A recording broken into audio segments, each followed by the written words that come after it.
Okay. Welcome everyone to our Sunday's meeting with Dr. P and her team, magnificent team. Yep. Oh, I can see our sister Julie Pierre is with us today. Welcome back. Warm Thank you, welcome. Nadu. We are already live. Today we went live early because Dr. Dale is on the road. So if you're speaking, you're already on YouTube. So I just want everybody to Thank you. Welcome everyone. Our King Darian. Hi. Hi. I'm happy to be here. Welcome, Queen. We're And I happy hope to Hello. have you. I hope you Hello, all everyone. Hello, Sister Nadu, Dr. Pat. Good to hear that voice. How are you doing and the family? I'm good. We're good. Thank God. We're blessed.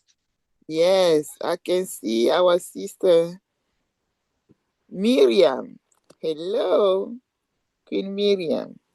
Queen Roslyn, are you there? Queen Betty. King Joseph, welcome. Queen Judy, welcome. Our brother Michelle is here. Oh, Sister Nancy, welcome. Thank you. Happy Friday. Happy Sunday. Happy Sunday to you. Yes, Queen Julie Pierre, happy to see you. Thank you, Sister Nancy. Good to be here. Dr. yes.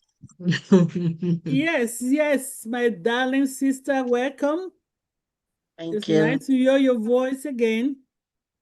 All glory belongs to the Almighty God. Only Him. Yeah, we have 4 minutes to start officially. So Queen Nadu and the rest of the team continue the greetings. Dr. Derek is on the road, so we are already kind of live on YouTube because he had to do that before he goes on the road.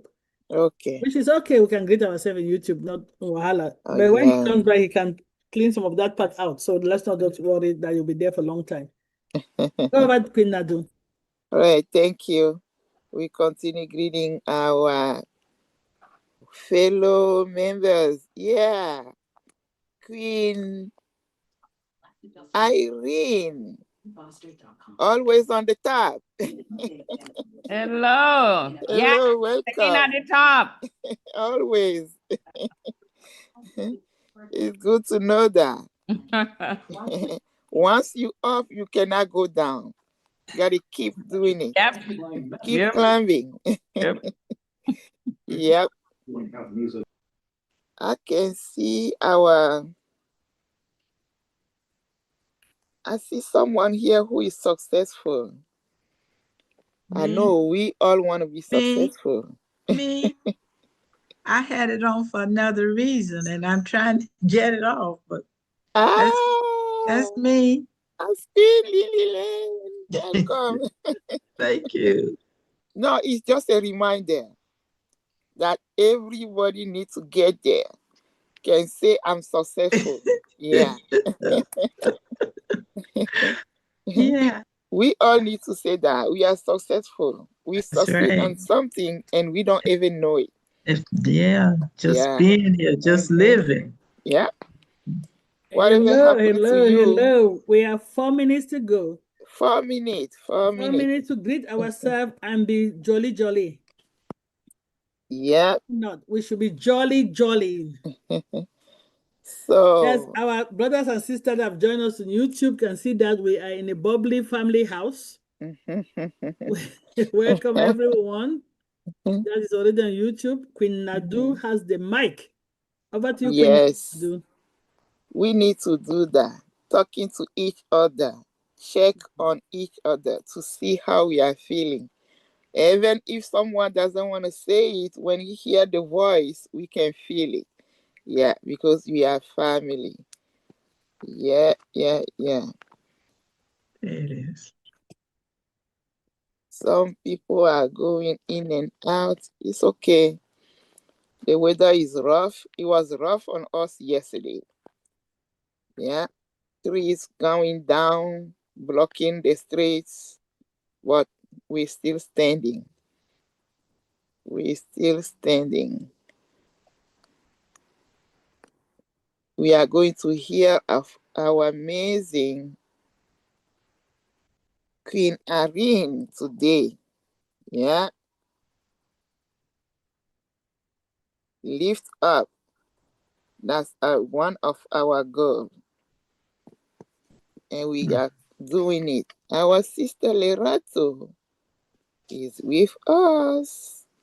Welcome. You are always here with us. Even if you are not here physically, we talk about you. We thank you for the song that we always play for the opening. I think we still have some 120 minutes. Second. I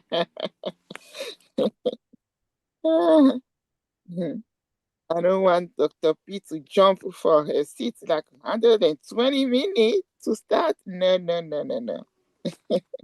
It's less than that now. 120 seconds, less than that. We got to start sharing and learning anytime we meet. Dr. P,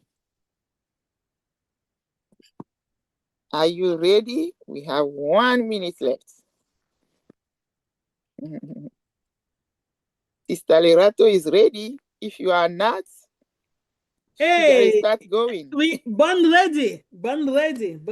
Thank you, Queen Dr. Nadu. Thank you, everyone. We come here to empower ourselves with knowledge. This topic today might be sensitive to some people. It might be new to some people. But the series, sometimes we have to hit the nail on the head and have this type of discussion. And I try not to get myself too worried. But I can tell you the truth, Sister Irene series, I'm like, is this like this because of this? Is this like this because of this? You know, that's the type of discussion I can go to the doctor to have. But before we start, let's start with our signature tune, In It to Win It. This song is gifted to us by our own very sister, Queen Lerato Shadare, the lady with the beautiful voice, which we're going to hear from her very soon. All right, In It to Win It.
Yeah, but we've still got him. Up the back wheel, offside of the road. I think it's a 6. Well, it's not. Please. I'm not going to get more. Shining their light. We're a nation, we are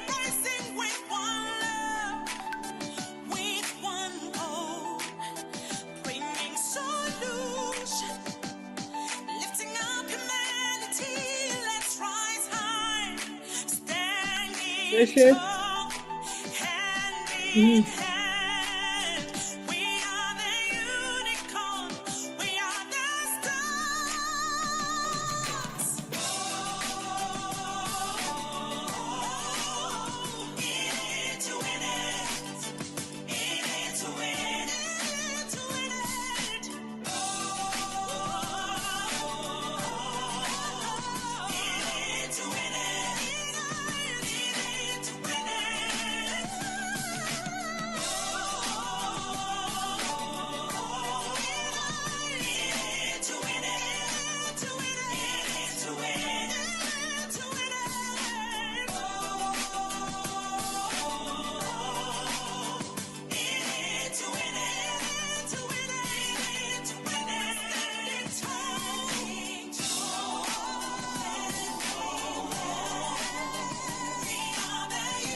The next stop is on passive. Stand clear of the closing doors, please.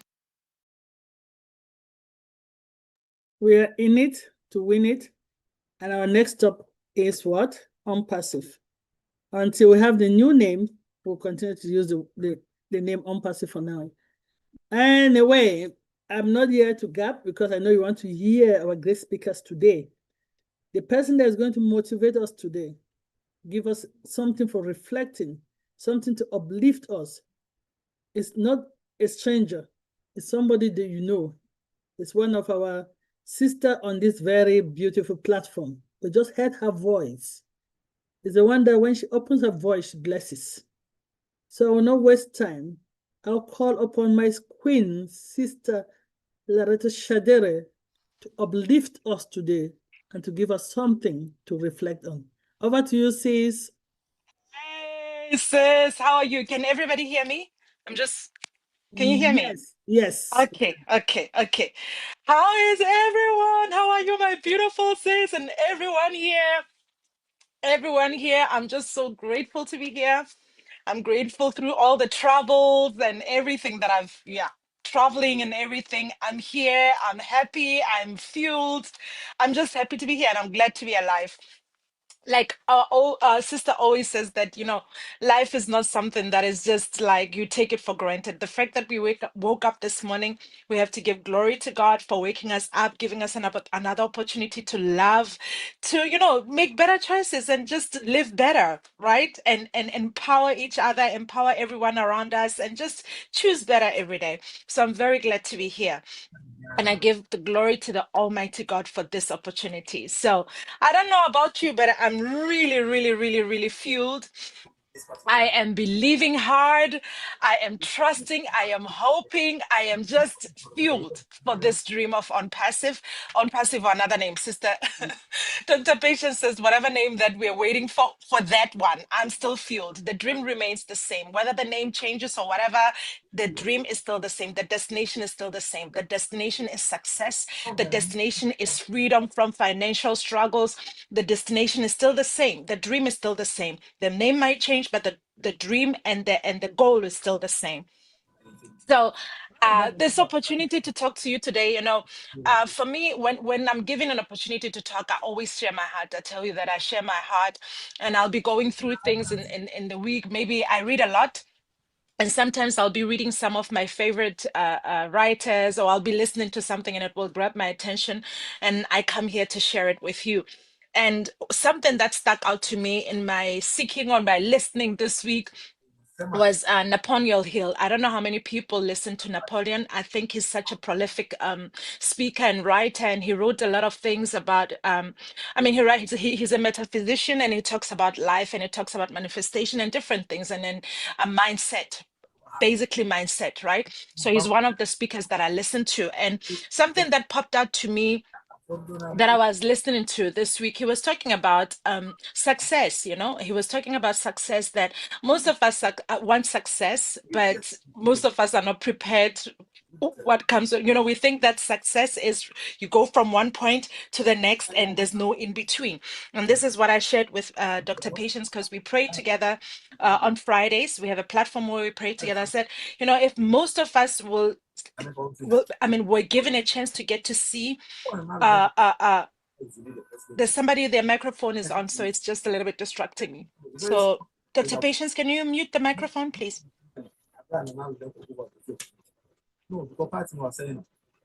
I'll wait for the microphone to be muted. Thank you, sis. Thank you. So, and I said to Dr. Patience that, if most of us were given an opportunity to see the whole journey, or if we were given an opportunity to see the whole journey of On Passive, most of us wouldn't be here, because, people want to say, I want to succeed, but they don't want the in between. And I made it a very interesting, I made an example, and I said, the children of Israel were in slavery for a long time. But I bet you if they were given an opportunity to see the journey, to see everything that they would have to face along the journey, none of them would have left Egypt. I promise you, had they seen that they would have to cross the Red Sea, had they seen that they would have to go and challenge giants and all of those things that they had to face, they would have not left Egypt. Some of them were still even complaining during that time. It's like, you should have left us there. Now we don't have food, because the journey, and everybody wants the end result, but nobody wants to go through the in-between. And that in-between time is very, very important. That in-between time is what Napoleon Hill was talking about too. Is like, many people get tempted to quit in the in-between time. And those who choose to stay and endure are the ones that are worthy to be crowned. They're worthy of the crown. So you cannot want the crown and you don't want the in-between. You don't want the training. You don't want the preparation. You don't want anything, but you just want the end goal. And most of the people that when they talk about prosperity and they talk about success, they don't want that building time that is in between, because it tests you. I liken it to somebody who wants to become a doctor, right? All of us have dreams. All of us, we were, when I was growing up, our teacher would be asking us, what do you want to become? Like, oh, astronauts. I want to be a doctor. I want to be this.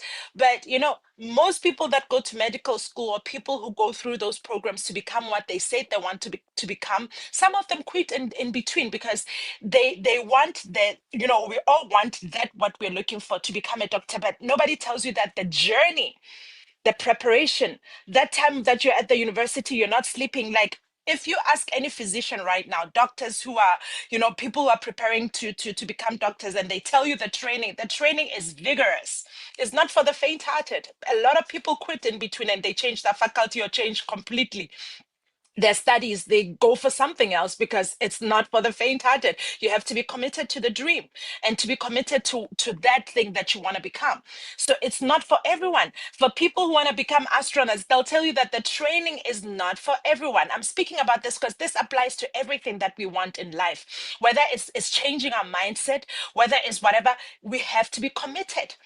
You cannot want everything to just be, today I dream it, tomorrow it becomes. It's not like that. The preparation time and the testing time is very necessary.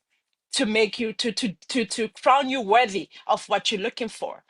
When those students go on stage and they graduate, you can see the emotion in their faces and their families, because their families might have gone through with them through the journey of them wanting to quit when they're supposed to do 1 million assignments in a short period of time. Some of them are falling apart. They're comforted by their families.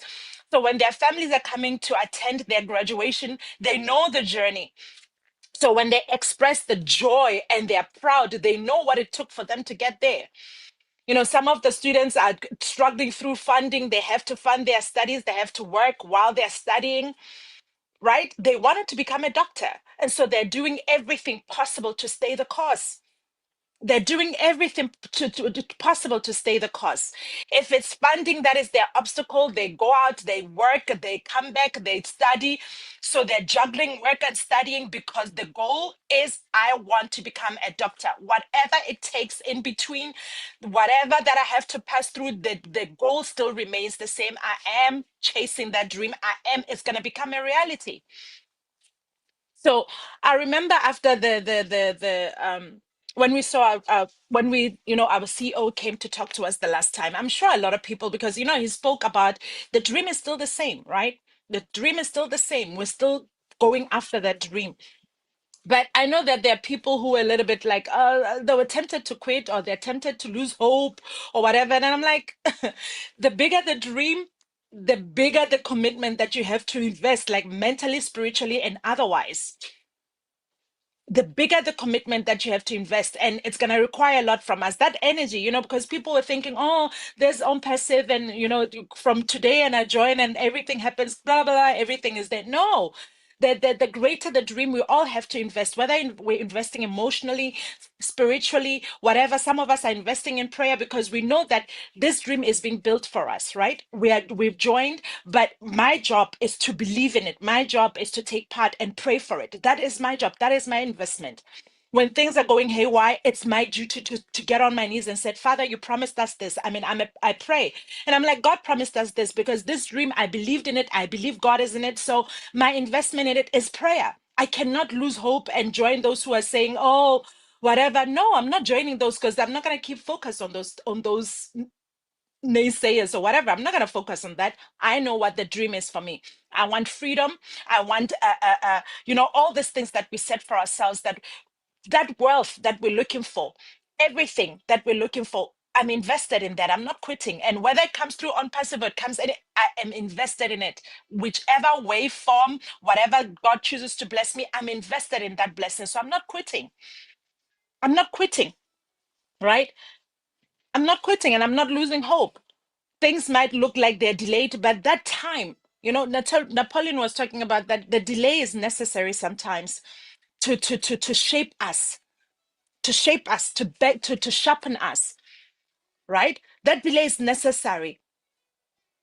It's necessary so that all of us can, it builds you, it builds your spirit, man. It builds your spirit, because most of us are not prepared for wealth. We might think that we're prepared for wealth, but wealth needs you to be prepared also spiritually and mentally, right? It needs you to be prepared. Some people are not ready to handle the heaviness of wealth. You can ask Dr. Derek, always speak about it here, that there are people who play the lottery today, wealth comes or the money comes, and they end up worse off than where they were before the money came, because they were not really ready for it mentally. They were not really ready for it mentally. So that preparation time is necessary, so that when the blessing comes, then we are ready for it. And we don't have to chase, we don't have to push, we don't have to do anything. It finds us ready, because then the appointed time is there. We are prepared for it. When we are prepared, then it comes with ease. It comes and it finds us ready. Right? So the Dr. Derek always stresses on mindset, that our mindset has to be prepared. We have to be prepared mentally for wealth. We have to be prepared spiritually, so that we can match the frequency of wealth. So this time that we think it's delay, it's actually a blessing. For most of us, it's a blessing. And there's nothing in this time, I don't care who tells me what, that if something is meant for us, it's for us, guys, and it will find us and it will manifest. All of us here, God gave us gifts and He's blessing us, but we have to be prepared for the blessing. And it won't miss you. It will never miss us. So let's not worry about how long it takes. Oh, it's taking whatever. That time is really prepared. Is preparation. I'm sorry. That time is for preparation, right? It's also for that time that we think it's delay. It's actually preparation and purification of our souls, because some of us are seeking wealth for reasons that are we don't know, right? Maybe we're not ready for it spiritually. We think we're ready, but we're not ready. So that time of we think that is delay, but it's time that our souls are being purified to be prepared for what we're asking for. Right? That's the time of development and preparation. It's very important, right? So Napoleon Hill was talking about that today. He was talking about what we deem as delay. Most of the time, is not delay.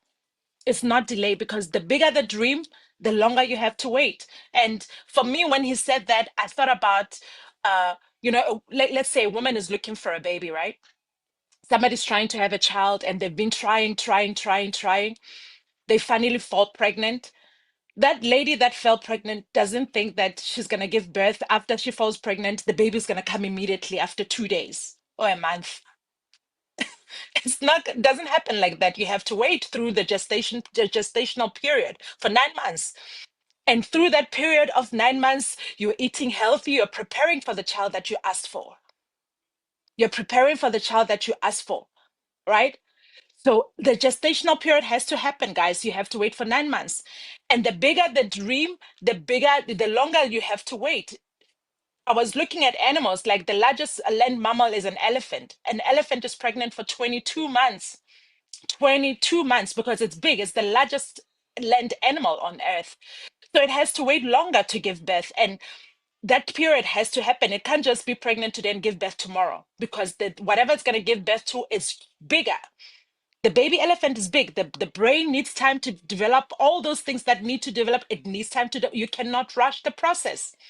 You cannot rush the process. So some people, when you say trust the process, some people want to punch you, because not many people are equipped to wait and trust the process and trust that in that time that they're waiting, things are working for them and things are working together for their good. They don't trust that. They want to rush the process because fear pushes you to want things now, right? But nothing that is meant for us is going to miss us, guys. Nothing that is meant for us is going to miss us. So if it's meant for us, it will be there for us and we'll be ready for it. And we should be grateful that when the time comes, everything that we need or everything that it is required for us to be able to sit in it and to receive it will be there. We will be prepared. We will be worthy of it. We will be worthy of it, right? And one thing that Napoleon said also, I'm just going to quote from what he said. He said, delay is the first proof that the dream is real. It is the reward. Okay, if the reward was meant to be small, it would have arrived by now. So he says that delay is the first proof that the dream is real. And because our dream is big, we have to wait for the process of that dream to manifest itself. And if the reward was small, everything would have happened by now. Everything that we waited for this long would have happened already. We would have had whatever that we're waiting for. But because the dream is big, the time that it takes for that to cook, it has to be big too. It has to be equivalent to the blessing. And then he said also that delay is the first way that heaven verifies your desire. Is it something that is just fleeting, or is it for real? The delay is the first way of heaven verifying your desire, if it's a true desire or if it's something that you just want for a moment and that's it, or it's fleeting. So heaven verifies you, it qualifies you through that time of delay, so that to prove you that, are you ready for this? Are you actually asking for wealth? Are you ready for wealth? Are you preparing for wealth? So that delay time, or that time of preparation, is actually not delay. I don't want to even say delay. That time of preparation is how the heaven verifies if your desire is real, or if it's a spark, or if it's something that's just fleeting, right? So we have to sit in it with ourselves and question ourselves. Are we in this time? Are we complaining? In this time, are we believing? Are we losing hope? Are we tempted to give up? What are we doing in this time? Are we preparing ourselves? Is our soul being purified? Are we being ready for this big dream? Because to handle millions, or to look for the kind of wealth that, or the kind of money that we never had, means that you have to prepare for it. We're not going to squander it. Are we ready for it? Right? The dream is still there, guys. The dream is still there. The vehicle is still moving to the destination. It has not changed. But it's in the in between that we have to move, we have to be prepared for. Even when things are like, like I said before, that when somebody's studying to become a doctor, there are things that will happen in between. But those in between will determine if they will get to their goal. I mentioned there that some students will have issues with financial whatever. They will see, okay, fine, this is my challenge. I still want to be a doctor. I'm going to find a job. I'm going to study and work at the same time. And they will overcome that. Right? Some of the people there'll be many challenges in between. So in that time in between, you have to ask yourself, is the journey still the same? Is the goal still the same? What am I doing with these obstacles that are on my way? What are we doing? What are we doing with ourselves? For us now, the challenge is the waiting. A lot of people can't wait. It's hard to wait, guys. It's hard to wait, especially when you're not prepared. It's hard to wait when you're not prepared mentally for it. So that's why some people would quit. Some people will quit because for them, it was never their dream anyway. It was somebody else's dream. They just hacked into it, but they're not really, really invested in it. So they will not want to give more, or they wouldn't want to give of themselves. So you have to ask yourself, is like, what is it am I doing now? Because I said the delay is necessary, right? And most of us here, we're at the brink of the glorification. We're at the brink of our dream being realized. So we cannot also afford to quit to quit towards the end of the whole thing. Now we want to quit when we're about to get the reward, right? So my question today for us is, how is our belief, guys? How is our belief? Do we still believe in the dream? Are we invested in it still? Are we invested to see it through? Right? And it's not only applying to what we're waiting for with On Passive, it's also throughout our journeys. Our journeys are different, but there are things that we wanted or things that we're desiring. Are we committed to our dreams? Do we give them 100% to say, no matter what, even if I sometimes have to sit and just pause, but the journey doesn't stop. I'm still committed to my dream. I'm not losing hope. I am not quitting. I know that for me to receive this something big, the in between, whatever my time has to I have to be prepared for it, right? So that's what I have for you today, guys. We can sit and question ourselves, those who want to. But I'm so glad to be here. And in case somebody didn't tell you that they love you, I want to tell you that I love you so much and thank you for this opportunity to share. Whoa. Whoa, whoa, whoa, whoa, whoa, whoa. I'm not going to pretend I want to summarize what Sister Lerato said, but this is what I'm going to say. What I gather, the key thing, preparation is key. And if you don't have the right mindset to prepare to what you want to receive, sometimes you might be disappointed because you did not prepare. She said something that the one I'm going to do on pregnancy. You have the people that prepare. Some might take a longer time, right? And there's some people that just get pregnant easily. And because it's just easy, they don't prepare. And when the baby comes, they're lost because it was just an easy thing for them. But the one that plan and take some time, long time before God blesses them with the fruit of the womb, you see every journey of that 9 months, they'll be preparing, they'll be looking forward to this gift because it's a big gift at that point. But if it comes easy, you will never value it because it will not be like a big gift. The whole mindset was loaded. I don't want to be dragging it. And she keeps going back to her faith. Whatever your faith is, hang on to that, right? We believe that, we believe in the Almighty God. Mr. Ash always said that God put this together. No man can stop it except him. And we believe that for those that believe, as she says, we pray all the time. And she always says something like that, anything that happened, there was a journey, there was preparation. Even when God took his children out of Israel, it was a preparation, it was a journey, but the end goal was received, the promised land.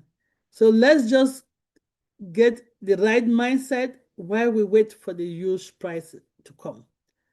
Thank you, my sister, for always inspiring us. Thank you for making us level set and our expectation. Thank you for everything. And without wasting time, because I know we'll come back if people want question, but let's hear our topic for today as well before we come back to you if there's any question. But if you're not already uplifted with that talk, I don't know what to say, because what you believe will come to pass. The old book said that, the good book said that if you believe with a little mustard seed and say this mountain move, it will move. So let's keep believing and trusting the process. I'm going to call on our moderator for today, Dr. Benny Tinglet, to introduce our next speaker. And please, if you have anything, hold it. Our sister will be here to elaborate. We just discuss as family. Over to you, Dr. B. Thank you so much, Queen Dr. Pat. Thank you for the opportunity. Greetings! You guys know what is going on. I just want to take this moment before I introduce our speaker for today. I just want to take this moment to thank our Heavenly Father for bringing each and everyone this afternoon, this evening, or morning. It all depends upon your location. And I really want to thank our Queen Lerato. Thank you so much for this amazing mindset. Yes, I am not going to quit. Why should I quit? With passive, despite the fact that they're going to change the name, right? There is no need for us to quit. Do you know that some people have quitted already? They're crazy. I see no need quitting. So why did you wait 5 years? Then you're quitting now when you know that this is the time to make the dollars. I just want to appreciate you, my queen. Thank you for this amazing mindset. As you all know, the presenter for today, you all know who she is. To me, she is a doctor. But the topic for today is know your body and what? Cancer. A lot of us don't know what is really happening with our body. Now she is going to explain to all of us. She's going to elaborate. And please, the person who is going to do this to us, present. Her name is Queen Mrs. Irene Ekwede. Could you please proceed and welcome? Okay, good morning, good afternoon, good evening. That was me you were introducing. All right. Acclaimed doctor. All right. It's another Sunday, and I'm always excited to be here. My name is Irene Ekwede, and I am reaching out to you this afternoon from Maryland in the USA. So we are going to continue with our series of Know Your Body and Cancer. And every time I want to bring a topic, I just want to still remind us on know your body. If you know your body very well, if you know who you are, if you know how things are going on in your day-to-day life, how you feel, then when something is brewing, when something wrong is coming, you will catch it early before it gets to a point where it will be a challenge to handle. So know your body, know how you feel when you get up, how you feel when you eat, know the types of foods that you eat and your body really doesn't take it and what your body likes. Know how you sleep, know how you go to the bathroom, how often, how things look like when you go to the bathroom. I'm telling you, those are simple things some people don't even want to look or think about, but they are very important. You need to know those things. When you go to the bathroom, don't just sit down and pee and jump up and leave. You need to figure, listen to yourself. Easy to just pee. Did it take a little while for it to come? Was it a rush? Did it stop somewhere and then continue? Did I feel like I didn't empty my blood? things are very important. You use the bathroom if you do number 2. I hope those who are outside of the US know what that is. Don't just jump up and go without looking. Look in the toilet bowl, okay, people? Because you don't know if there's blood there. You don't know what color is. Know those things. So when something new is coming, when something abnormal is happening, you will catch it before the doctor does. Because when symptoms start creeping up, when you know these things from symptoms that are now bothering you, it might be a little advanced at that time. So know these things well so you can catch it quick before things get out of hand. So today I'm going to talk about prostate cancer. And I'm going to, I don't know, some message is popping up on my phone. I'm going to ask your permission to do this topic twice. Well, not like doing the same thing twice. I'm going to do the first part of it and then do the last part. This is just because prostate cancer is supposed to be one of those cancers that can be easily treated. People should not die from it if it's caught early, but we do not pay attention.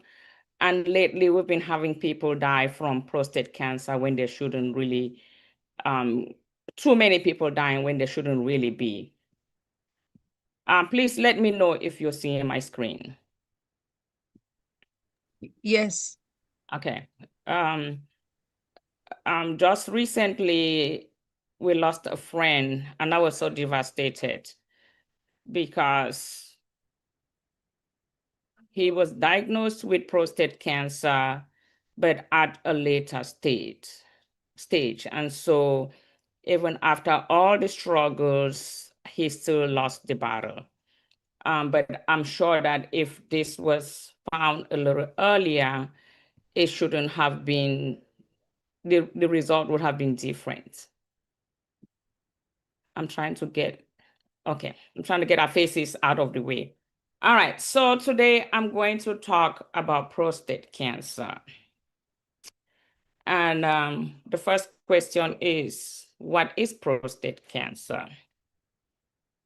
Prostate cancer is a disease in which malignant cells or cancer cells form in the tissues of the prostate gland. Prostate cancer is the second most common cancer among men in the United States. So I'm sorry that I didn't do much of research to see how the percentage is globally, but in the United States where I am, it is the second most common cancer among men. Take note that it said the second most common cancer among men. It did not say that it is the second deadly cancer among men. It is the second most common cancer among men. It is common in older men. About 1 out of 8 men will be diagnosed with prostate cancer. That is quite a number. Okay. So what is the prostate? So people will be hearing prostate cancer. Not be surprised that people don't know what the prostate actually is. Queen Irene, are you sharing? You sharing? Not yet, right? Oh, I am. Okay. Let me get back out. Yes, please. Okay. I thought you were seeing what I was sharing. No, I just saw but your mouse, moving. So I thought you were going to click on the topic.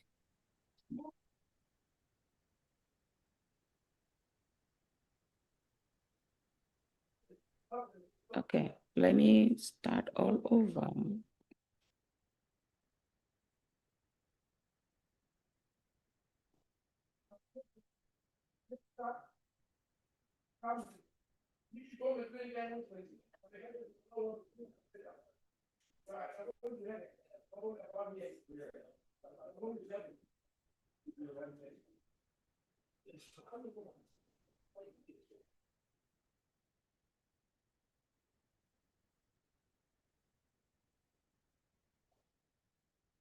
Okay, are you seeing anything now? Yep. Perfect. Oh, all right. Sorry, guys. I was there. I was looking at it, reading it. I think in the process of trying to get my face out of the screen, I cannot click out of it. Okay. So I'm gonna go back to the beginning then. Yes, so please. like I said, so what is prostate cancer? And I said it is a disease where malignant cells or cancer cells form in the tissue of the prostate gland. And prostate cancer is the second most common cancer among men in the United States, and most common in older men. About 1 out of every 8 men will be diagnosed with prostate cancer. That is quite a number. And so what is the prostate? Like I said, we might be talking prostate cancer. People really don't know what the prostate is. Like you can tell what somebody's eye is or mouth or nose. They probably don't know where the prostate is or what exactly it is. So the prostate is a gland in the male reproductive system. So women don't have prostate. Only men do have prostate. And it is a gland in the male reproductive system. It is just below the bladder. So the bladder is the organ that collects and empties urine. So the prostate is right below the bladder and in front of the rectum. So the rectum is what collects poop or collects, I don't know what I call, yeah, poop. And the prostate is below the bladder and in front of the rectum. And then it is about the size of a walnut. So it's not a very big organ. A walnut is not that big. And it is surrounded, or it surrounds the urethra. So the urethra is a tube that, so like we said, the prostate is below the bladder, and then it surrounds a tube that empties the bladder. So the bladder, when it's full, then you go to pee, and the tubing that the pee goes through and comes out and you pee in the toilet, this prostate gland kind of surrounds that tube. So it is very close to the bladder and surrounds the urethra. And it produces fluid that forms part of the semen. So I kind of have a diagram here, but I don't know how to, I'm not very proficient. I don't know if you can see my mouse. Do you see my mouse moving? I can, yes, please. All right. So here where my mouse is, that is the bladder. That is where urine accumulates. And then when that bladder is full, they kind of cut it underneath so you can see it. So when this bladder is full, it now empties and the urine will come out this tube that you see here and comes out, and the man will pee in the toilet. Below that bladder is a little yellowish thing here, the size of a walnut, we said. That is the prostate gland. And in the back here, some reddish thing here, this is your anus, where the poop comes out, and this is the rectum. So the prostate is right below the bladder. It is this small organ tissue here that yellowish in color here, or orange. And then this is the tubing that is called the urethra. Urine comes out. And this is the rectum that collects poop or shit or whatever. And then you go to the bathroom and you can poop. And this is your rectum. I'm showing this because I'll also have to show how they will examine prostate. Okay. So what is the prostate continuum? So this is just a continuation of what the prostate is. So as men, I'm just talking more about the prostate. So as men age, as they get older, the prostate may get bigger. Not really from a disease. It just gets bigger from walking over years. And a bigger prostate may block the flow of urine. So you saw how it surrounds that urethra that the urine comes out. So when it gets bigger, it get bigger and then tightens up on that tubing, and then it will be difficult for someone to use the bathroom or to urinate. And when that happens, that condition is called benign prostatic hyperplasia. And you probably will hear the doctors just call it quickly BPH, but that's what BPH means. It's a benign prostatic hyperplasia. They call it benign because it's not cancer. It is just normal tissue that has grown bigger, multiplied more, and then it's causing problems. So BPH is not cancer, but surgery may be needed to correct it. So if it gets too big, it occludes that urethra and you can't pee, you know that you have, so men have to pee, you can't go without urinating. Then surgery might be needed to take that gland out so that the person or the individual should be able to use the bathroom. And the symptoms of BPH or of other problems in the prostate may be like the symptoms of cancer. So sometimes you might get the symptoms that we're going to name as symptoms of cancer, but they will not be due to cancer. They might be due to BPH, or they might just be due to infection of the prostate gland. So this picture is just showing you the prostate. So you see that up here is the bladder. So this is a normal prostate in a normal healthy state. So that's the bladder. They kind of cut it across so that you can see one-sided. And so that's the prostate right below the bladder. That's the prostate gland. That's a normal gland. You see, it's small, like the size of a walnut. And then you have the urethra where the urine will come out. And then the rectum is right here in the back.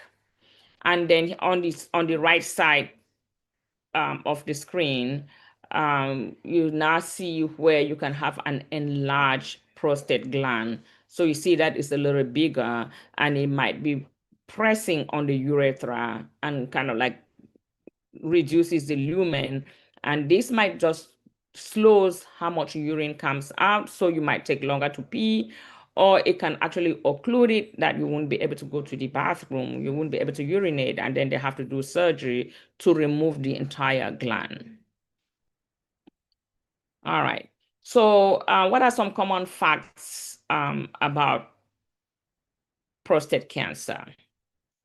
Like I said, prostate cancer is the second most common cancer among men in the United States and actually elsewhere worldwide. It is the second most common cancer, but it really doesn't kill men.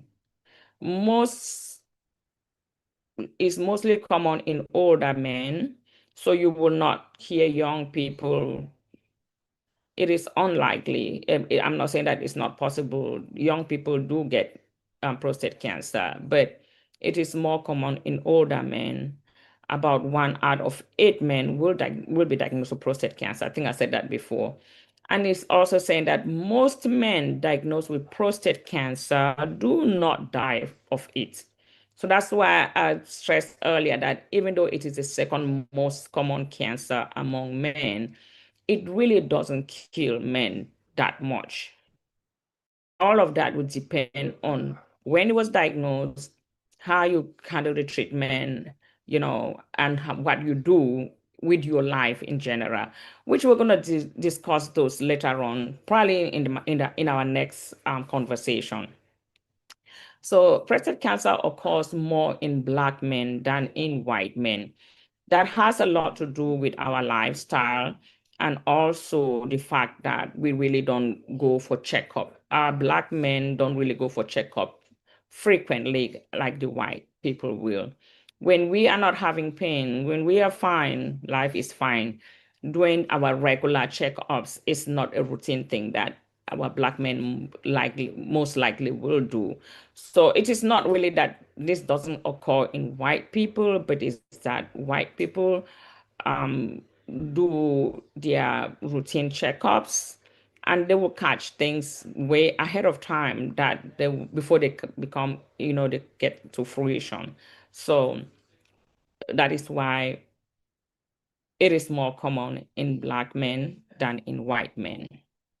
Black men with prostate cancer are more likely to die from the disease than white men. Still in the same line that because we don't go for regular checkups, by the time they diagnose it, it is so advanced that it is difficult to treat. And so they will die from it.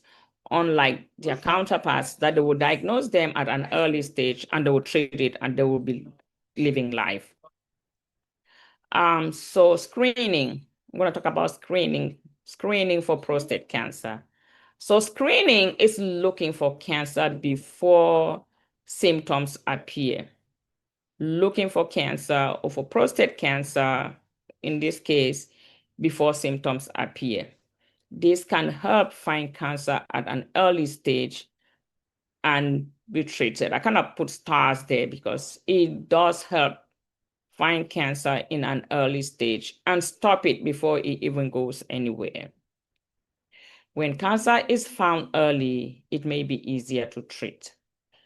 By the time symptoms appear, cancer may be advanced and it has begun spreading outside of the prostate to other parts of the body, to the bones, to the spine, to the pelvic.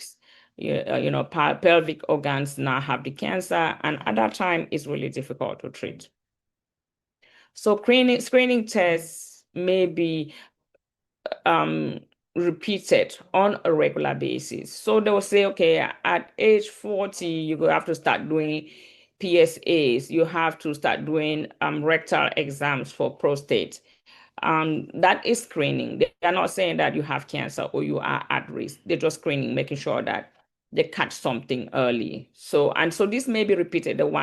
In some cases, they'll tell you have to do it every year or you can do it every 6 months. It all depends on your risk factors. If the screening test is abnormal, you may need to do more tests. So for example, if the doctor did a rectal exam and suspected that something is not right with the prostate, they might ask to do more tests. They might ask to do a PSA. They might even ask to do an MRI and other tests to make sure that their suspicion is not what they think it is. And so when they're now asked to do more tests after they have found some abnormal results, at that time we call those tests diagnostic tests. So currently, there are a lot of tests that they do for prostate cancer, but those that everyone knows or that are commonly done or that the doctors would tell you all the time to do are 2 tests. The digital rectal exam, which is a nightmare for men.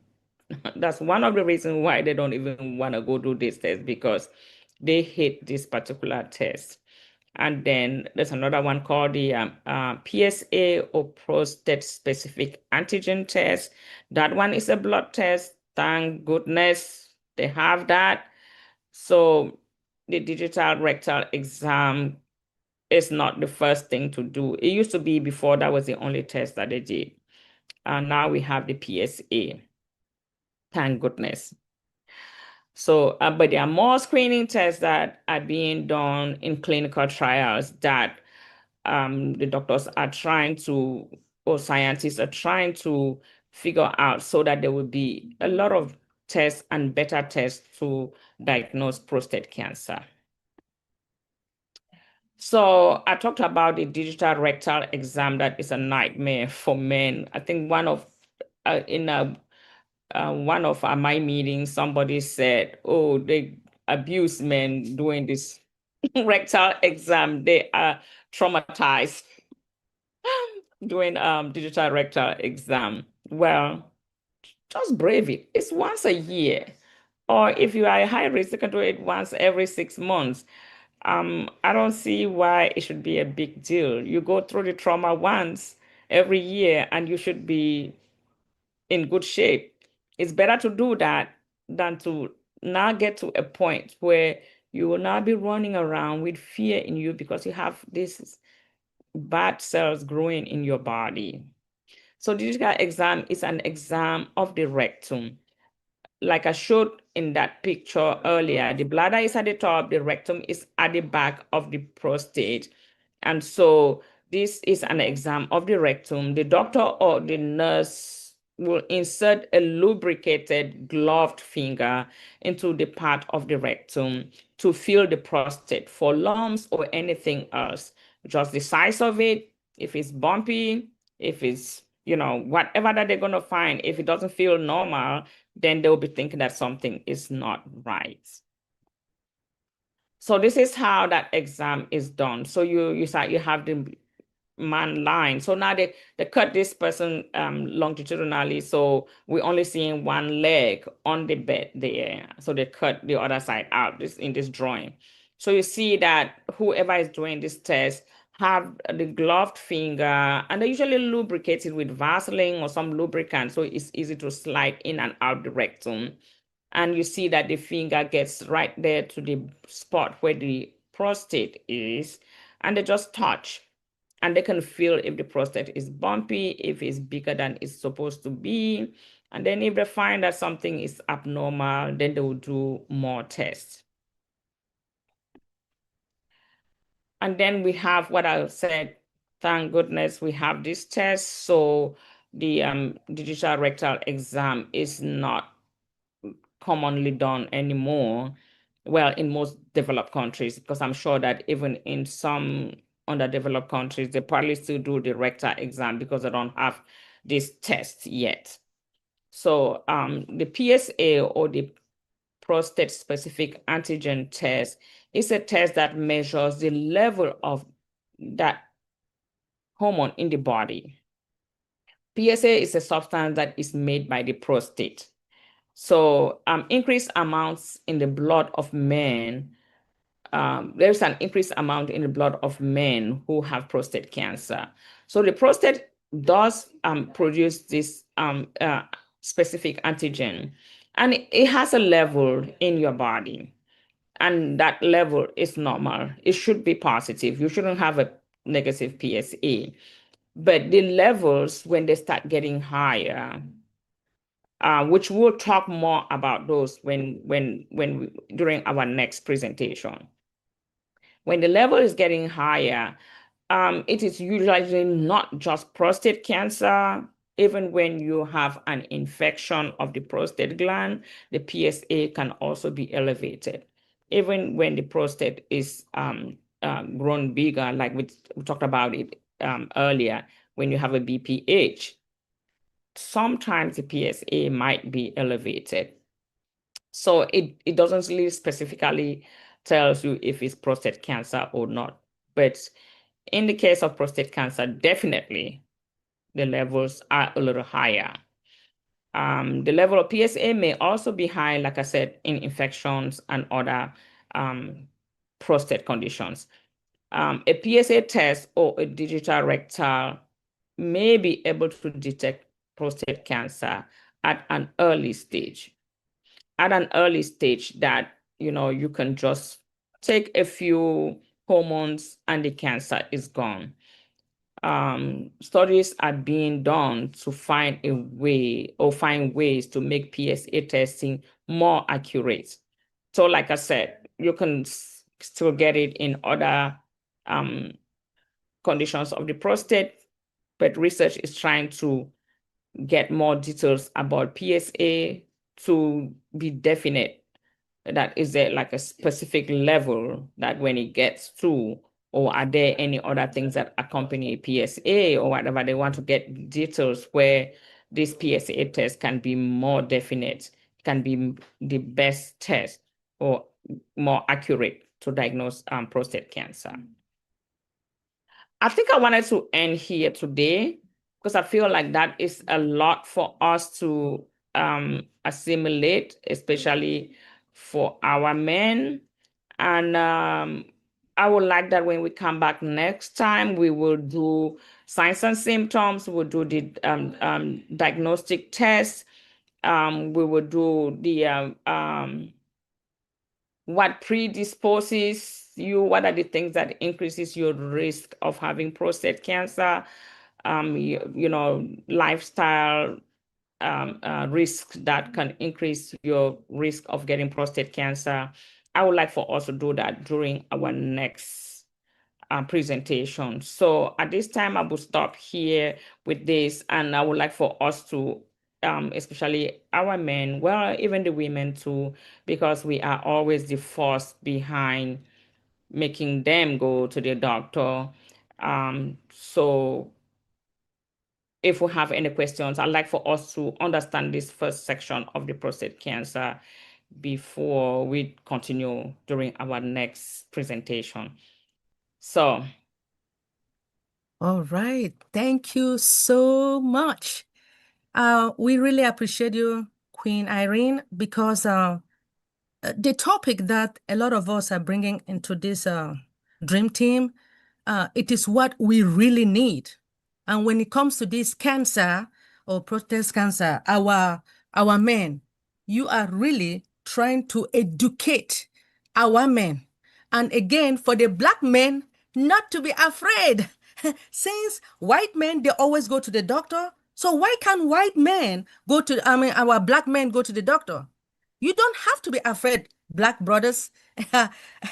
As it is noted, as you make us to understand that prostate cancer or prostate cancer, it is a cancer that it develops in the prostate gland.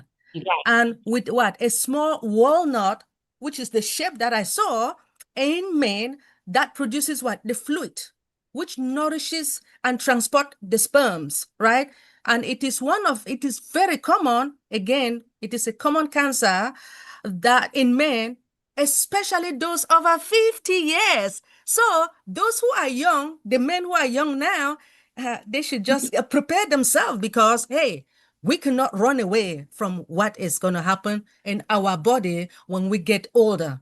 I know I cannot sit here and talk more, because I know you will bring more next week. I just want to take this moment to really appreciate you. You will come back again to talk more about the exam. Despite you talk about the digital exam, which is, I believe, a little bit. I think the digital exam is good, right? But the other exam is difficult, because that's why a lot of our Black brothers, they are running away. My own advice to our Black brothers is that please try and go for your physical every year, isn't it? Every year. We have to, not only Black brothers, also our women too, because we do have cancer, right? Cancer of the breast. Then for the men. We're going to get to the women. That's correct. Thank you so much. I think I did the men first this time, because I just lost a friend from prostate cancer. Well, not really. It's not like a close friend, but it's somebody that I know in the community. And I saw him all the time, not knowing that he had something going on. And then all of a sudden you hear he's dead. It's been 2 weeks. Oh yeah, about 2 weeks since he passed. And these things that will be in you, you will not know that you have them brewing until when you start getting symptoms. That is when they've grown big and they're pressing on neighboring tissues, or now squeezing the urethra so you can't pee. Of course, if you can't empty your bladder because something is blocking the urethra, it can be really painful. And then they have those symptoms, and then they go to the doctor because of that. And by the time they go, the prostate is already so big, occluding the urethra. But then the cells have gone to other parts of the body. They have gone to the bones. They have gone to other pelvic organs. And at that time, it is difficult to treat. Trust me, there are a lot of treatments for prostate cancer. There are actually a lot of easy treatments for prostate cancer if they catch it early. please don't wait until it gets to a point where your body cannot withstand the disease and it's taking more aggressive treatment to treat it. And at that time, the success rate is lower. Prostate cancer, when it's caught early, they can just give you hormone antagonists, which I think we're going to talk about later. And it will go away. But when it gets to a point now where they have to give you chemotherapy. So chemotherapy does not only kill cancer cells, it also kills your normal cells. And so if you are older, as they said, and you now have this disease that is already overwhelming your body, which means you have to be strong enough to even withstand the disease itself. And then in addition of that, you have to be strong enough to withstand the chemotherapy, which is very toxic. Chemo is very toxic. Chemo, when you start getting it, like you see, you lose weight, you look cachectic, you lost your hair, you have diarrhea, you have soreness in your mouth and everything, because this drug itself kills even the normal cells of your body. So don't wait until you get to a point where you have to be dealing with the disease and dealing with the treatment. And sometimes I have to give you a combination of those chemos. It's not just going to be one, because I have to now give one that will be working on the soft tissues in your pelvis or whatever. And then they have to be giving another one that has to be working in the bones, because now this thing has gone to your bones. It's horrible. At that time, your chances of living are limited. But if you go for your regular yearly checkups and, okay, get the finger in your rectum once a year just to make sure that they know the prostate is okay, that saves you a lot, my brothers. Please, I don't want to hear again that some young man, look, life begins at 60, okay? I don't want to hear some young man dying from prostate cancer when there are easy treatments for prostate cancer. And this is a cancer that you can be in remission and be in remission forever, depending on when they caught it. And then at that time, you're going to be more careful. I'm sure it scares people, and then now they pay attention. But you can actually be in remission, and the rate of it coming back is very low. Please, our husbands, brothers, sisters, uncles, I'm sorry, I don't know sisters. Please don't wait.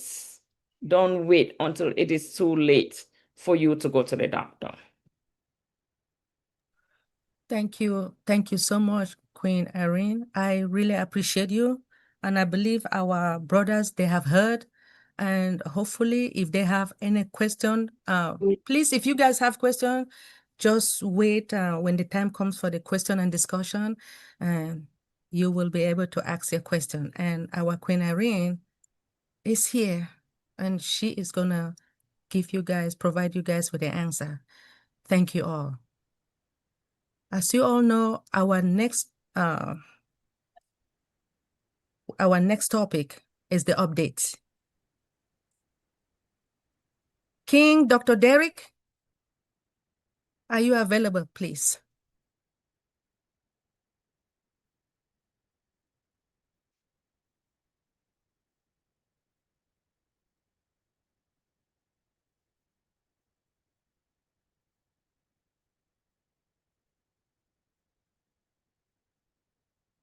While waiting for the updates, I just want to find out from each and everyone, if you have any question, you can just jot your question on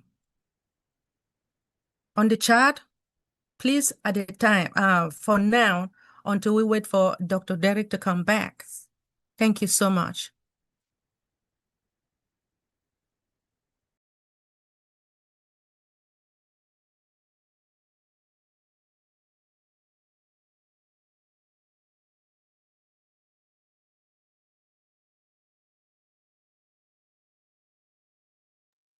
Thank you so much, Mr. Sampson. Is it, oh, okay. I was going to say, is it that everybody understood this well and they don't have any questions? No, Mr. Sampson has a question. Okay. Like I said, while we're waiting for King Dr. Derek for the updates, Mr. Sampson said, what types of exercise and natural food or roots heard can prevent this kind of diseases?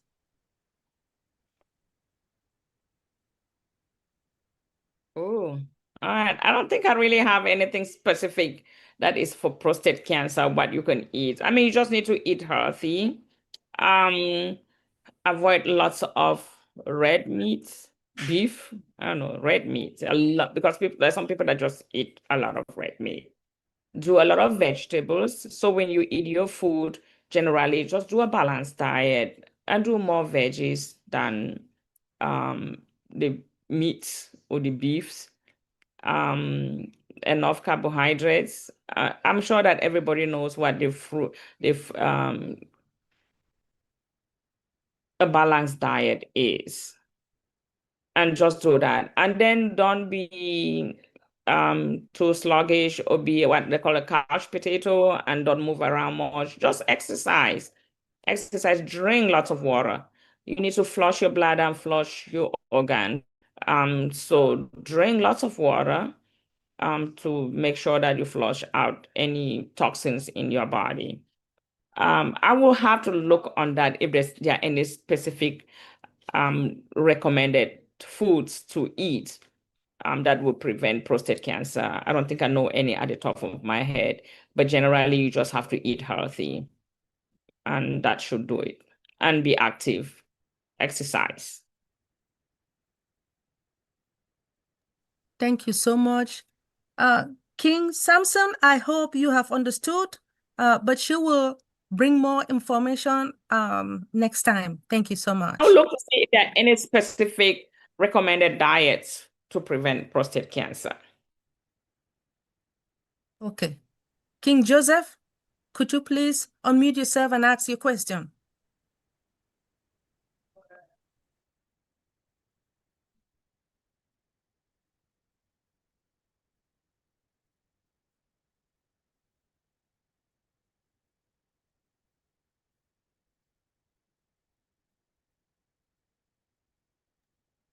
While waiting for King Joseph, I believe we have enough men here, or maybe we don't have that much men.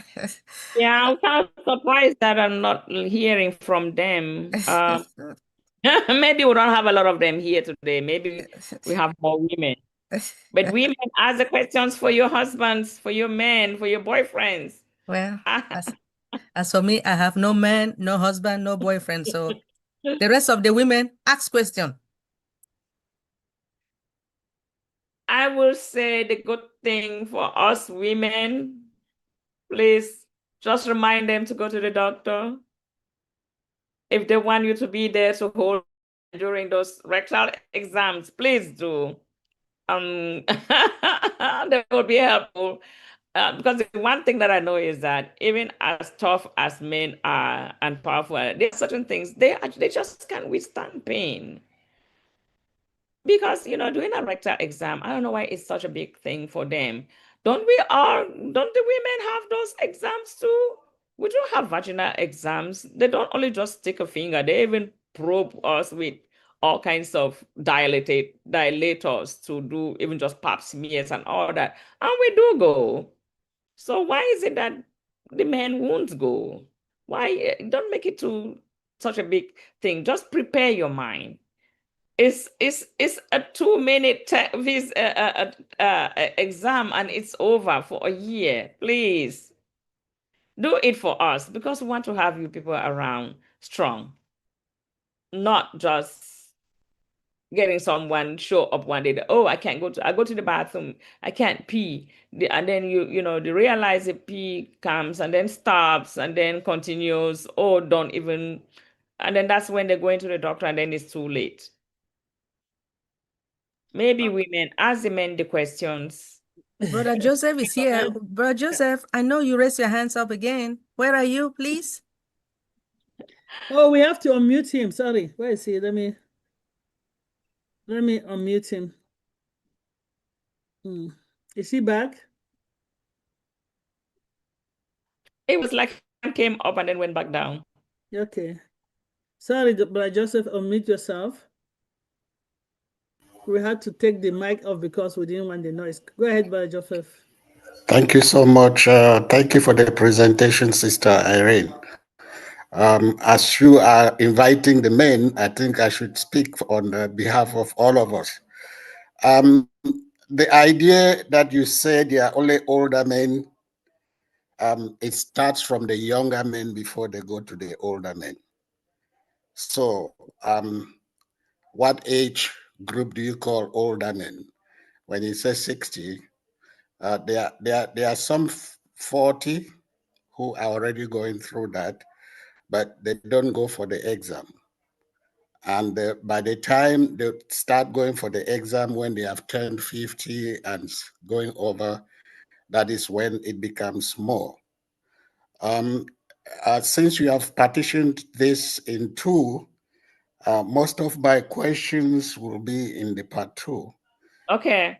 Because the part one is just the preliminary, and the part two will bring in a lot of questions.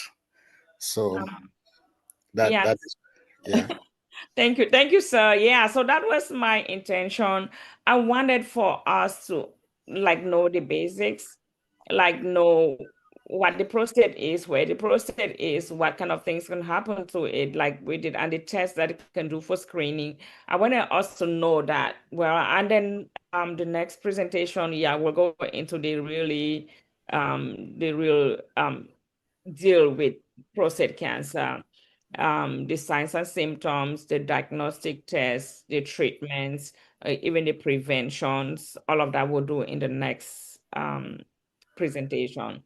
So no, I was just joking that life begins at 60. That was just a joke. At 40, they start really like encouraging men to start doing these yearly exams and actually doing a PSA. I will say this, if to be on the safe side, man, just do your PSA. So they don't do the rectal exams very often anymore, except in those areas where they do not have the test to do the PSA. In most developed countries now, they do PSA. They just draw blood from you. It's a little needle stick, brothers. I know even the needle stick is a big thing for men. I'm not sure what I can do with you guys when it comes to this. But you go to the hospital, they draw a little tube of blood and they do the PSA test. And you can do it every 6 months. And you can, when you go to your doctor, even if you're just sick and you go to the doctor, or you go even to the urgent care or whatever, just when they're ordering you some lab tests, just tell the doctor or whoever that is seeing you and say, please, can you add a PSA test? I guess some men ask me all the time when I have to put in orders for them, please, can you do my PSA? Which is fine because they're coming to get blood drawn for something else. They just want to get that done with. And nobody refuses to do that. So do the PSA maybe every 6 months. That is fine. And then if it's getting elevated or something, then they might have to do more aggressive testing. But 40 is the time when the men should start getting these tests, getting these rectal exams, or whatever they do, this screening test for prostate cancer. Yeah. Also, the very important thing is for you to know your body. So when you're going to go pee, like I said, there are certain things that people don't just care. Try to know the strength of the stream of your urine. I had gonna put on there, but I thought, I don't know if kids that are gonna be in here or whatever, but you know, the strength of the urine stream has a lot to do with the health of your reproductive system, including the prostate. Do you have a strong stream or a weak stream? Is the urine just dribbling? Is it a good volume coming out at a time? Those things tell you a lot. So that's why I started by saying, know your body. When you know how the strength of your urine is. How often do I go to the bathroom? Do I go to the bathroom at nighttime? Maybe it was once a night, one time a night I get up, depending if I spent time drinking the day before or whatever activities you were doing, you get up once a night. Okay, you know those. When it gets to a point where you start getting 2-3 times a night, what is going on? If it comes to a time when you start running to the bathroom more often, what is going on? So those are some of the things you need to know your body. A quick question. The PSA, what is the level of measurement? And for example, if your doctor tells you your PSA is 4, and the next time you go to him and you do a test, and it comes down to 3, what will you give as your advice? Well, so like I said earlier, scientists are working on trying to learn how they can use PSA more accurately to diagnose diseases. So the one thing with PSA is that your PSA can also be elevated when you have infection or just an inflammation. Mm-hmm. So if you go to the doctor and the PSA hit, they say it's 4, and then you go the next time and it's 3 or 2 point something, it might just be that you have some transient infection. That's why the PSA was elevated. So when they're looking at the PSA, like when I said in the presentation, when some test is abnormal, then they will do more tests to make sure, that whatever they found is not an issue, and even if it is, what kind of issue it is. So you can have a prostatitis, which is infection of the prostate, and your PSA will be elevated. You can have just inflammation, and your PSA will be elevated. But then it can also be cancer. And then those PSA levels also fluctuates depending on the age. But you have, I think it's 0 to 4. I think I have it in my next slides. I will give that to you. I know 0 to 4 is supposed to be the range. Yes, it's a range. That's why I'm saying that it does have, it does fluctuate, and it also differs with the age and how healthy you are. But if they're telling you that your PSA is elevated, they usually will do more tests. Sometimes they'll send you to a urologist and they say, oh no, maybe you have an infection. It might just be an infection. And they'll give you antibiotics, and you come back the next time and the PSA is back to normal. Okay. Just like you said, it's a lifestyle that is very important in everything. So as our bodies are concerned. Yeah, so it used to be before, when you go to the doctor, they do the rectal exam, and they realize that men really just don't want to do that, a rectal exam, and they don't come to the doctor very often. So now they do the PSA first, and then if the PSA is abnormal, they will definitely have to do the rectal exam to feel the prostate itself. So the prostate has a different feeling when it's normal, when there's nothing. And then it can be bumpy, it can be soft, it can be hard, it can be bigger if there's something going on. So if they do a PSA and it's abnormal, the doctor might want to do a quick rectal exam that is easier and cheaper. And then if they still feel that something is not right, then they might now go to do a biopsy, which is a little more invasive. But they don't want to go to the invasiveness early unless they have a reason to. So now they do the PSAs first before they do the rectal exam, because I don't want to scare you guys not coming to see them. Is there, say for example, somebody has a PSA of 10, 12, and it comes down to 7. And after about 3 months, after getting treatment, it comes to 7. Can it go back to 12?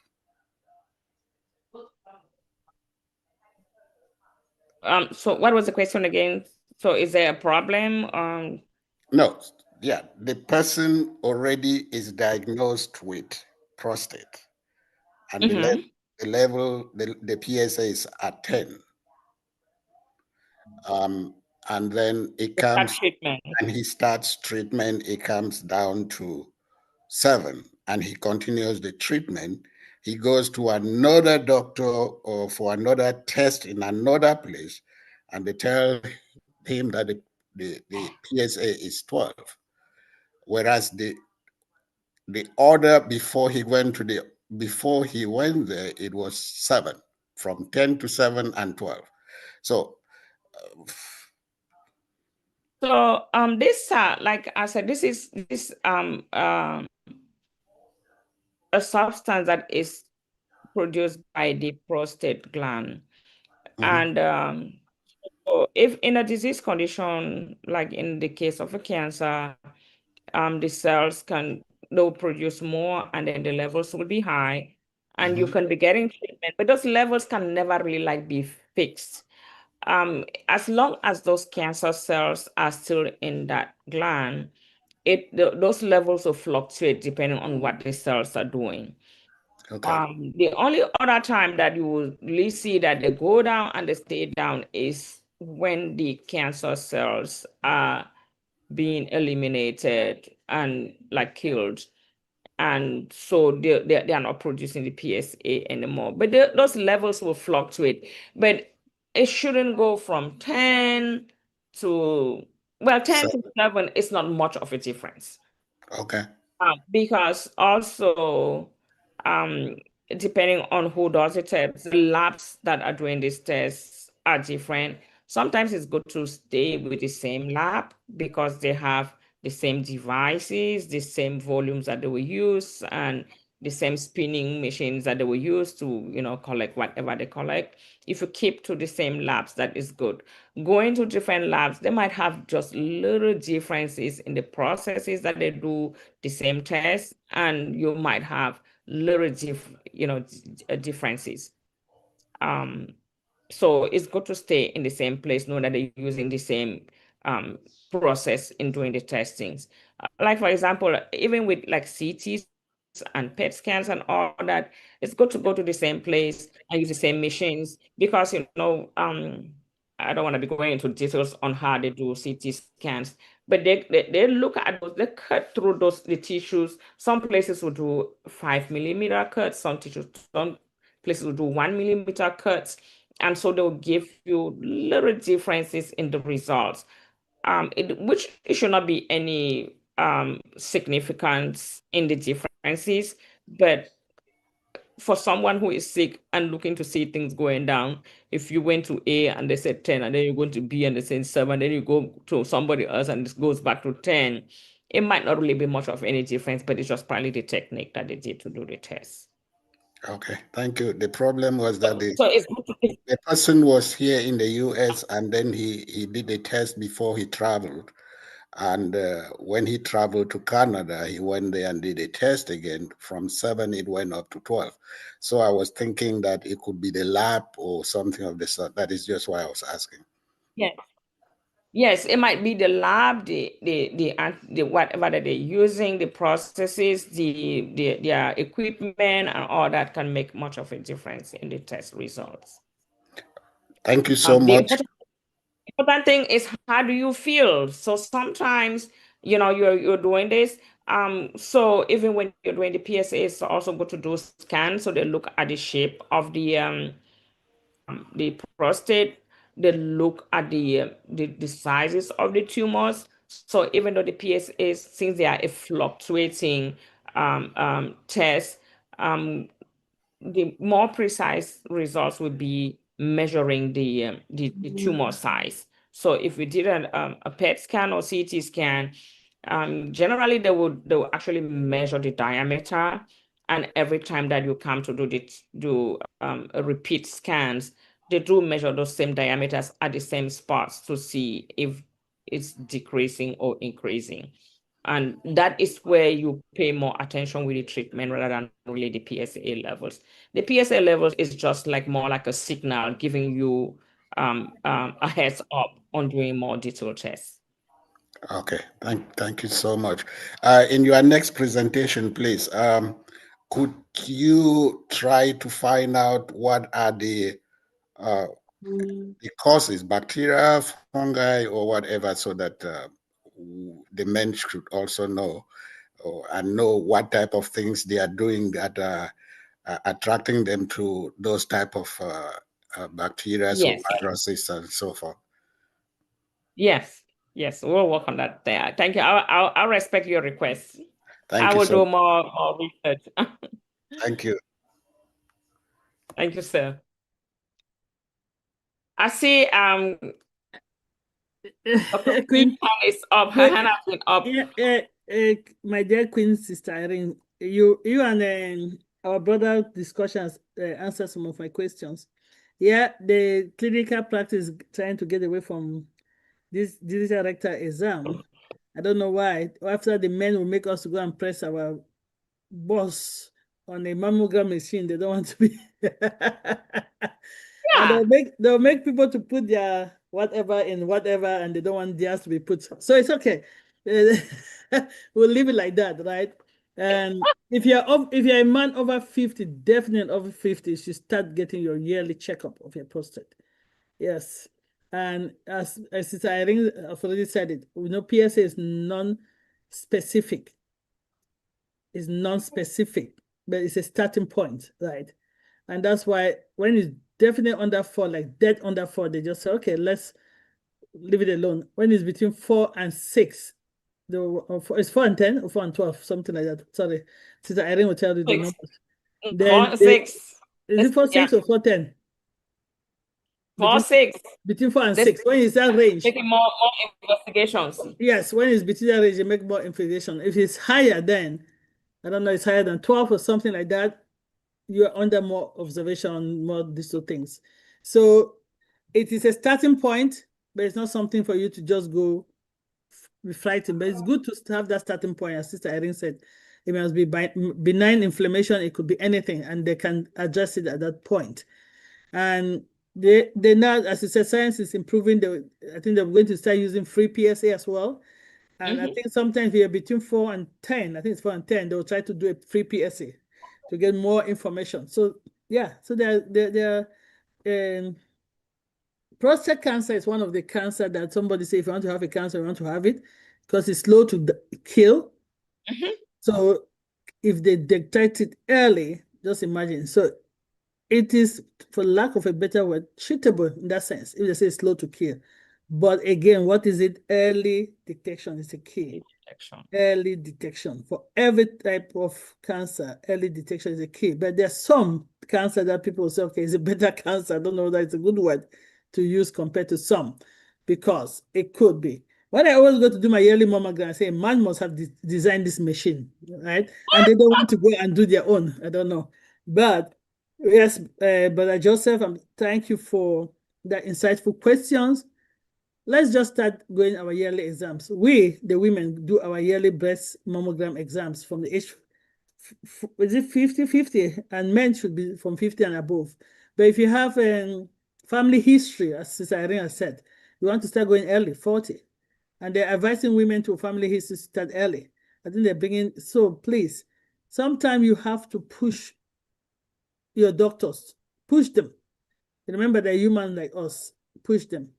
And one of my sisters said it was a push that she pushed and tell the doctor that I don't care what you're saying, but something is wrong. This is not my body. And the more she pushed, the more tests they did, and they caught the ovarian cancer early. So please, know your body and push for this test. You might not know the names of the test, just describe. I go to the doctors half the time, I don't know how to describe what is wrong with me, to be honest. Like when I go to the doctor's office, I feel well already. It's like, why did you come? I'm like, doctor, I don't know. I don't know what I don't know what I say, white coat syndrome that makes me feel well. Some people go there worse. I don't know. But let's keep ourselves healthy so we can enjoy this upcoming fortune. Please, Dream Team is coming with topics for us to educate ourselves while we wait. So if you have any more questions, please raise your hand. Let me see whether there's anything in the chat. Today, the fort is being held by me and the presenter, so bear with us. And there's a few lost in the family, so family members have gone to see loved one.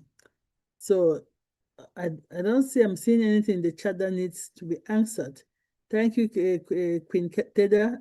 I think you're just writing. I don't see that it's a question. If not, we'll end early today. There's nothing wrong to end early, so we can take a good rest. So we'll have another meeting next week.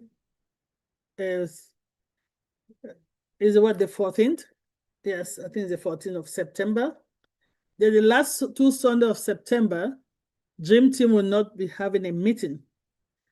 You know, Dream Team, we have engagement on this platform. We have marriages on this platform. So we are growing. So the 2 Sundays after the 20th, 21st, and the 28th, there's a wedding in the family. Also, the Friday, the 26th, is it 26? Yes, Friday, 26th, there's a wedding in the family. So we will take that 2 weekends off. But next weekend, we have a meeting. After that, we'll come back in October with cybersecurity, keeping yourself safe online. If there's no further question, then I will ask Sister Lerato to give us a take-home message, and then Sister Irene to give us a take-home message, and then we close for the day. Thank you all for coming. If I don't see any more hand up, I will invite our speakers to give us a take-home message. Okay, I'll wait for Sister Irene first. Okay, it looked like Brother Joseph was the only one that was engaged today. Sister I know Sister I has, let me tell you, this Dream Team, I respect you guys all. You guys, I don't know how you put multitask smoothly. Sister Ira is doing a presentation and she's taking care of her elderly parents as well. So we don't take this presenter's time for granted, okay? We just love our Dream Team family. So when Sister Irene just step out, she'll be back. Maybe sis, you can just go before Sister Irene. So. All right. This was such a wonderful presentation and very informative. Thank you so much, Sister Irene. Every time when you speak and you educate us about our bodies and everything, it's so valuable because, you know, there's some things that we miss and sometimes we think we know and we don't. So it's very informative. And yeah, you know, we need to prevent things that we can prevent so that we don't, you know, end up with consequences that we can't handle later. So this is very, very, very, very important. And thank you so much. And then as per my talk today, I said to you, we cannot afford to lose hope. We cannot afford to give up on our dreams. And we have to insist. We have to insist. You have to decide that you want to be successful. You have to decide that you want success. And then when you decide, you don't give up, right? It reminds me of Edison. I always mention the story of Edison because for me, it's an example of somebody who never gave up. They wanted to have light. We all have light now because Edison decided not to give up. The light bulb was formed by somebody who decided not to give up. Had he decided to give up, we wouldn't have a light bulb by now. So I just want you to have that at the back of your mind that if we decide for success, if we decide to work on changing our mind, anything that you decide on, you have to insist and you have to be persistent. You can't afford to give up, right? You can't afford to give up. So let's chase this dream. This dream is big. And I'm going to remind us again, because it's a big dream, it's going to take time. It needs a longer gestational time. It's not delay, but it's preparation. That's another thing I'm going to say. Whatever that we're waiting for, the time in between our goal and where we're going to, it's not delay. We are not delayed, but this is a time for us to prepare to handle that big dream and for us to receive it completely. So that's what I'm going to say today. So let's check our spirit and let's check where we are mentally, and so that it can match the frequency of the dream that we're chasing and the things that we're asking for, right? So thank you so much for listening. And yeah, that's what I'm going to say today. Thank you. Bye.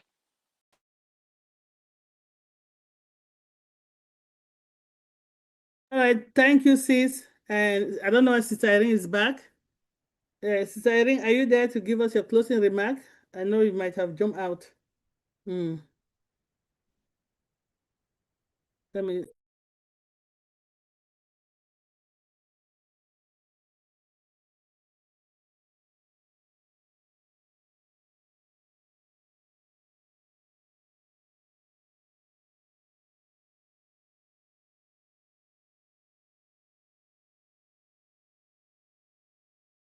All right.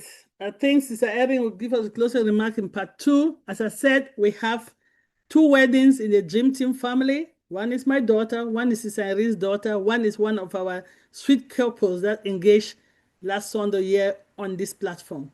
So without further ado, I just want to say thank you all for coming. Don't forget to jump other platform for Mindset. Mondays, we have Miriam. We have Deep Dive Tuesdays and Thursday at 7 p.m. Eastern Daylight Time. We have the 2 events, Monday through Friday. We have All Passion Thursday morning, and we're back to Dream Team next week. Thank you all I'm going to unmute all of us to say in it to win it. You can all unmute yourself, and we all take a good break and ready for part 2 of the topic in October. We're all in it to win it. To win it. In it to win it. So please invite your male friends, invite your husbands, invite your boyfriends, invite your brothers, invite any male that you want to invite in the part 2. It will be sometime in October. When you see Know Your Body and Cancer will be part 2 of that meeting. Please, this is very, very important conversation. It is scary conversation, but we cannot be scared when we have God with us. See you all next week. Love you all. Bye. Bye. Have a good day.